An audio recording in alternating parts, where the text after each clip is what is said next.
like sands through the Iowa wastes. Powered by This Riverside is the Wheel of FM. Time. Welcome back to another episode of As the Wheel Turns. I'm Laurel Sedai, and I'm here with Al Dave Moncarbino, and we're doing our second episode, which is good. It is good. It is good. It's been a while since we have recorded because we might have ADHD and we start a project and we don't finish it. But that's fine. We're back. Slightly different format. We've decided to abandon the camera because I don't like being on film. And we thought we would just make it more of a chatty More thing. interactive. Yeah. Yeah. That's important. More relaxed. More back and forth. Less scripted. I think that's really important. Okay. And so it is a Saturday night. It is 1 week since JordanCon, which we attended, obviously. And we thought we would talk a bit about our experience. But first, thought we would catch up with where we are. So as we've said in our previous episode, I am a first-time rereader. Dave is reading the books for the very first time. Now, Dave, where are you in the books now? So now I am somewhere in book 5. Okay, so we're in Fires of Heaven. Yes, Fires of Heaven. You finished The Shadow Rising, which was a big deal. You got it done before season 3. Before we watched any season 3. Which was really good. And then I stopped reading while we were watching the season. Yes. And then I waited till after JordanCon to start reading again. Okay. So, I think we're at the same spot in Fires of Heaven. I got to chapter 11. I am in chapter 11. Okay. Currently. So, our next episode will be on The Shadow Rising. We're not going to talk about that now, but we also finished season 3. I mean, season 3 absolutely came and went since we last recorded. For sure. So that also, I think, will come up in the Shadow Rising episode because... Yeah, that's probably where we want to put that. I think it's more appropriate than here because this is really about our trip and about what's going on, how we feel from that trip. From our JordanCon trip. Yeah, and just sort of a little intro as to what we want to do here, right? So... Yeah. Well, just a little background on Dave and I. So we have been married now for 12 years. We just celebrated our 12th anniversary.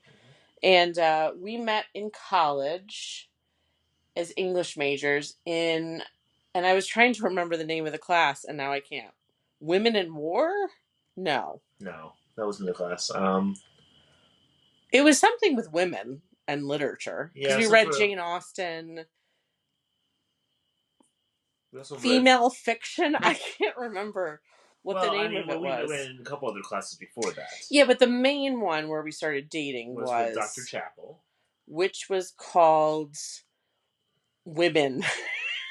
Women in books. It wasn't just about women, though, because we did, like, Journal of the Plague Year and things like that. It was a different kind of thing. It wasn't a woman class. All right, so... Anyway, we just agreed. To be continued. I can't remember the name of the course. But anyway, we met as English majors. So, I'm just going to say JordanCon is a convention that if you are, like, a book nerd or you were an English major in college, going to JordanCon is, like, the best version of your favorite college course because there's no pressure on you. You're not writing a paper. You're just going into a room and talking with intelligent people about a particular subject. Yeah. Wheel of Time.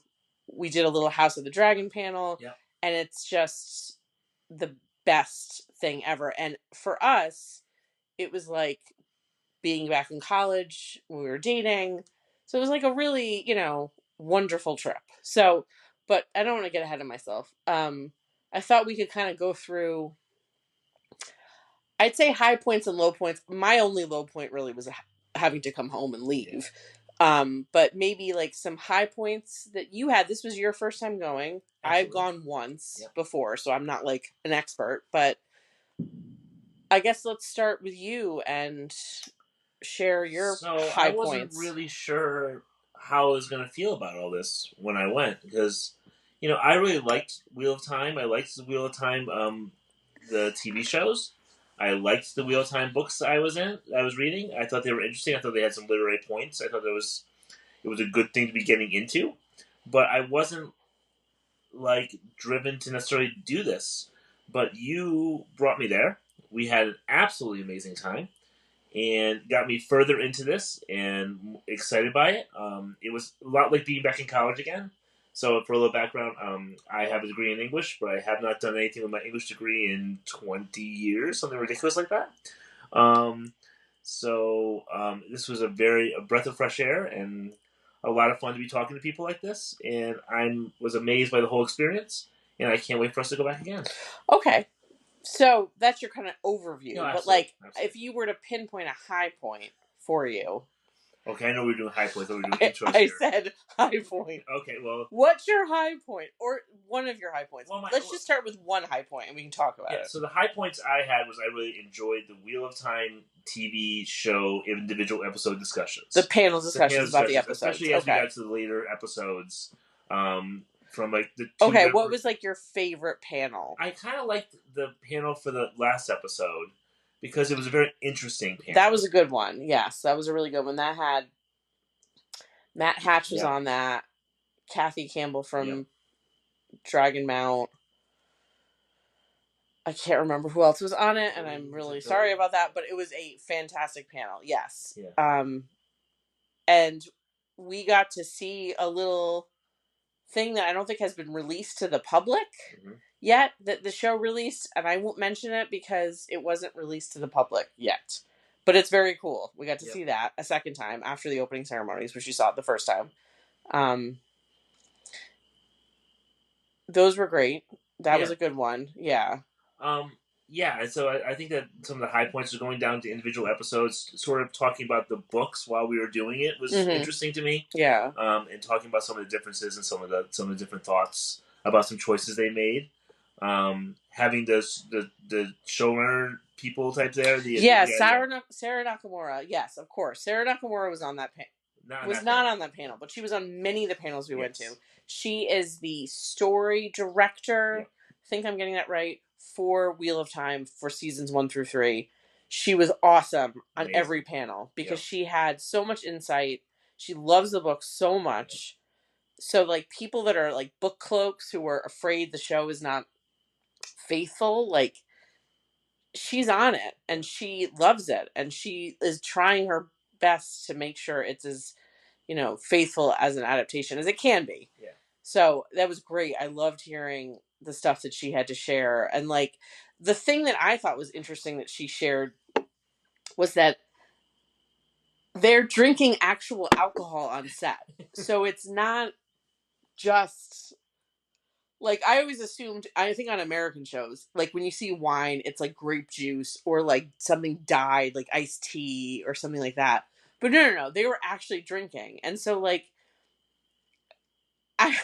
I guess you have to control it at a certain point, but they clearly like, you don't have to really play buzzed because you probably are a little buzzed. Yeah, that was definitely interesting. I'm also heard a discussion of the Moginian scenes with the actress. Yes, that doing she all was those like, things ad-lib that wasn't necessarily written in there. Yeah, those kind of things were really interesting, and I think we can feel pretty good that there's somebody in the room who loves the books. Yeah, and I think a lot of people on the show love the books too. But she is like definitely like the book advocate for the show. So I think that's very interesting to me because I mean, there's always a concern of like, oh wait, no one's there that really cares about this. Cares about it. Yeah, but this is someone who has a long background with Wheel of Time, has been part of this for a very, very long time before the show even existed. It seems. Yeah. Because we had discussions about her being back at like the second or third JordanCon. Like it sounds like she like was. She's been a part of JordanCon for a long time, which is really, really cool. So having her as part of the series, I think, is a really huge thing. For everybody. Absolutely. So, another high point for me, which I know is like less interesting to you, but I loved it, was the Dragonsteel leather-bound edition of the Eye of the World panel. The the guys that are working on it from Dragonsteel came through, showed some of the artwork, shared a little bit, not a lot, shared like the process in making the book, the designing the map, which they were using the original map for, like all of that was so interesting to me because I work in publishing. I'm in a magazine, not in a book. And it was interesting to see the overlap in that, but also just like um, the whole process. I can't wait to get my hands on that book. Um, I know that wasn't as interesting to you, but No, it that wasn't was my thing, like but very, very cool. I'm a well, come big on, fan. but like there was some panels that I thought were really interesting with things like Wheel of Time is horror, or like something that was a little bit outside of the episodes. I found those very interesting. Wish there was more of those that were sort of pinpointing about a discussion around Wheel of Time about a subject or about something that's not Yeah, necessarily just like we're not going to cover just episode 3. We're going to talk about a certain element, and that made it feel more literary. Made it yeah, feel more. yeah. No, I think that like more book panels would be great. I realize the show just came out, so I Yeah, think it's like that's what people wanted. yeah, But we missed that one about fighting fascism with the Wheel yes, of Time because exactly. we went to a different panel, which I heard that was great. The fascism one that sounded awesome. We went to a House of the Dragon panel, Which was really cool. which was also really great. And so I think there could be more book related ones, but I feel like there was a nice amount of discussion that was similar to the discussion you get in like an English lit Mm. class in those episodes. People talking about motivation, character motivation, and plot, and the choices that they made for the show. Like, I really, I was impressed by how interactive people were and how, because I will not raise my hand. I am terrified to do that. To see other people that were raising their hands were always contributing something so interesting, and I Mm. was always like kind of in awe of them, which Yeah. I felt like it really made the panels much more engaging. Oh, absolutely. I agree on all that. Yeah, it was really cool to do something completely unrelated, which was when we did the House of Dragon panel, and that Yes. was sort of a cool overview of Game of Thrones, which we Yeah, they kind we of had went done. all over They the went all over place. the It place wasn't with just it, the show. It and was we talked like, about pretty much it as a whole, which was sort of yeah, interesting. that was With good. some very interesting fantasy writers that we didn't Yeah. really have a background of Yeah. before. So I think that was a big takeaway. That was huge. So We also really loved, and I know you did love this too, going to see the Dusty Wheel recorded live. That whole night was really great because, Dave is a huge Celtics fan, and it was a big Celtics game happening while we were gone. And we went down to the hotel bar, and it was an absolute thunderstorm, like an insane thunderstorm. And we were in the hotel bar with a bunch of Wheel of Time Celtic fans, which was like the coolest part of the whole thing. Um, and the satellite TV kept going out because the storm was so strong. But anyway, and then we went to see the Dusty Wheel record live, yeah, and it was that was so much fun. That felt so interactive. Matt was doing his Donahue thing, running up and down, even though that didn't work out because the audio was difficult. But that was fantastic getting to see that. The Looney Theories panel that we that went was fun. to. That was fun. Also, it was like watching an improv comedy show. So hilarious. I still think that Heroes of the Porn should have won. No question. Stand by that, but whatever. But that was a lot of fun. There's a lot of really fun panels, and it's in such a beautiful hotel with that beautiful like back park patio area with the waterfalls. Like, it is really feels like such a retreat when you go there. So um, that was pretty fantastic. Am I missing any other things that we I think really you're hitting a lot of loved? the high points. We'll say that this is my first time at JordanCon, and seeing all the podcasters that I've seen you watching over the last couple of years Mm-hmm. was rather impressive, and sort of like them being so open to like having To talk to conversations. fans Yeah, and stuff. talking to people and Yeah. stuff was sort of cool. Well, it's funny to see Matt Hatch standing up and Yeah. walking around and not just sitting behind a desk, or like being in the line in the bathroom and hearing Jen from Talk Around Riyadh going, "I know that voice." It's like you're in. They're not celebrities per se, but they sort of are, because our only interaction with them is like watching them on YouTube or listening to them through like Spotify or Patreon. So like you know it's seeing them in person is different. Yeah, It's interesting. So I thought it was really cool. I thought that was really interesting, and they all were so down to earth. Being in the elevator with Jen, and everything Yeah, it else, was which was like, a very cool thing. yeah. Um, so yeah, I mean, we'll definitely go again, right? Oh, Next year. absolutely, that's the plan. Yep. I mean, I think that like, we've talked about WatCon, not this year, but I'd like to go to WatCon. It's slightly different format, a bit smaller than JordanCon, and but I think people seem to love it, so that's like on the wish list. But Yep. JordanCon for now is kind of the place for us.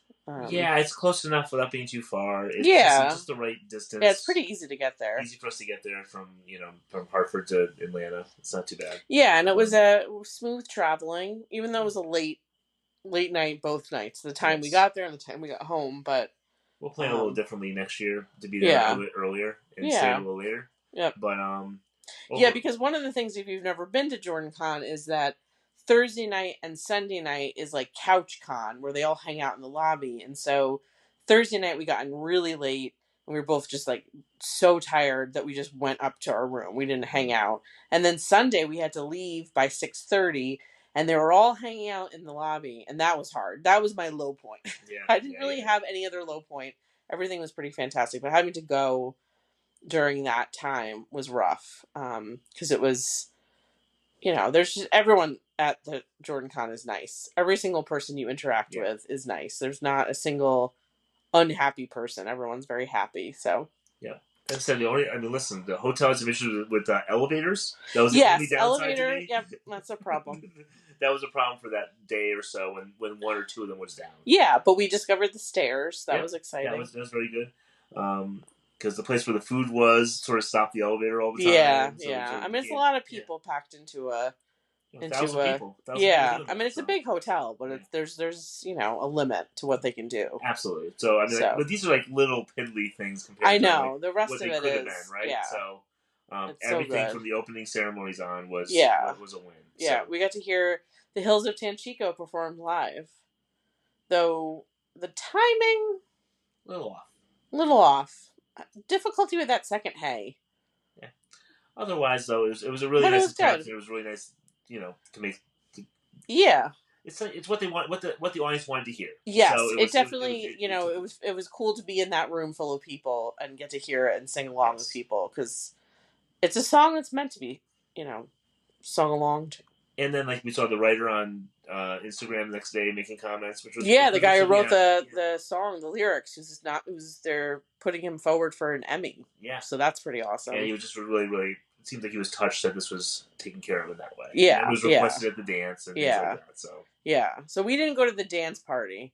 We were at Looney Theories because we were at Looney Theories. That's the thing that I mean. I understand, there's overlap, and when there's stuff that's happening consecutively or simultaneously, rather, you have to make a choice. And Looney Theories felt more us, and I'm glad we went, because I laughed harder than I have in a long time. But there was, as I said, that's a great thing for me to have to make a tough choice between 2 or 3 things I wanted to do. It's nice, right? It's a nice problem to have. Like, oh gosh, I want to do all of these things rather than. Yeah, and there weren't that many parts during the day where I felt like we had nothing to go. No, and it's like that's the nice thing too, is that you can take a break, you can step away, you can go eat food or go lay down or go stand outside. It's nicely spaced out, and also there's the dealer's hall, which is like loaded with cool stuff. We got some great art. Yep. It's just it's such a fun time, and it's such a bummer when it's over, and then. Just having all the authors there was interesting too to me. Yeah, like, there's an authors alley. You get to hear what they think about things. Yep. And then decide if that's somebody you want to devote your time to. Or yes. Not. That you picked up that book. I picked up R.R. Birdie. Yeah.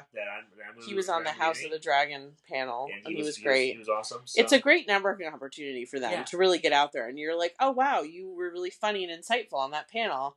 What books do you have? Yeah. And then suddenly you're like, I'm going to buy your book. So It's a great that kind of stuff's cool. Yeah. And the only thing I wish that I went into the authors track a little bit more. That's the next thing I'm going to be brave. The writers one. Yeah.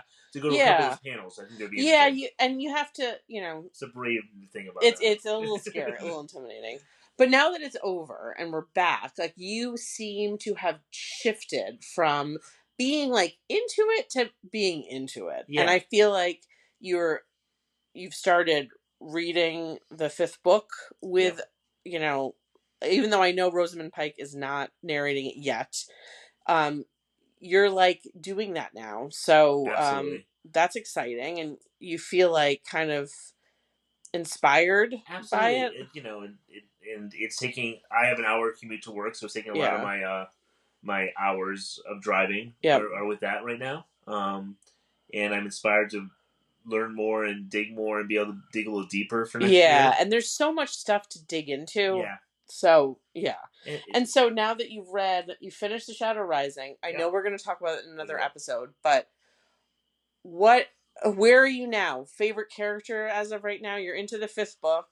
Yeah, characters sort of shift based on what people are talking about right now. Like, as I said, like, I tend to be a Matt Perrin person where I shift between them depending on what's going on in the story as my favorite character. You know, all the storylines are interesting to me. I also, there's a lot of things to pick out between, like, the differences between the book characters and the TV show characters and how they've shifted them a little bit. Yeah. And how some of the things make a lot of sense. Yeah. And how some of those things... mostly they make sense to me as to why we would do that for sure. Way.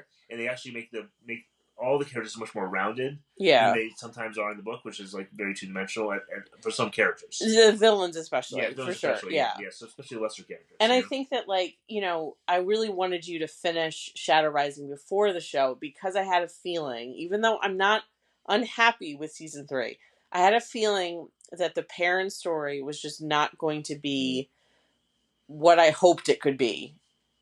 And that's why I wanted you to read it and have that experience, because nothing will match that experience when you read that for the first time or the second time. As someone who read it for the second time, I went, "Oh my god, this is even better than the first time I read it." Like, yeah, but after like digesting that and like going through some panels on that, I understand why they made the choices they did. Sure, absolutely. For Rivers episode, and how I would never have believed with how long the characters were there, that they felt the way they did, Fail and all that stuff, meeting her at the point you did. Plus, like, there's more you haven't got to yet with Perrin and his story that I understand when I took a breath why they did what they did, why they ended it the way they did, because, you know, God willing, we get a few more seasons. I cannot believe that we have not heard anything yet. And I heard a rumor that the reason we haven't heard is because they're going to announce multi-season renewal, and so they're working on contracts. Mm-hmm. That sounds like very wishful thinking, but I'm working on that. That's where I'm working off of and hoping that's what's going to happen, because I will be very sad if we don't get to continue the show. But we've gone on a tangent. Yes. So our next episode will be Shadow Rising. Yeah. Which we will be doing very soon. Next couple sooner weeks. Than we did this episode after the first episode. Yes. We're determined now. We will do more. Yes. So if you're one of 4 people that are listening to this, thank you for listening. And we will see you soon. Bye-bye. Bye-bye.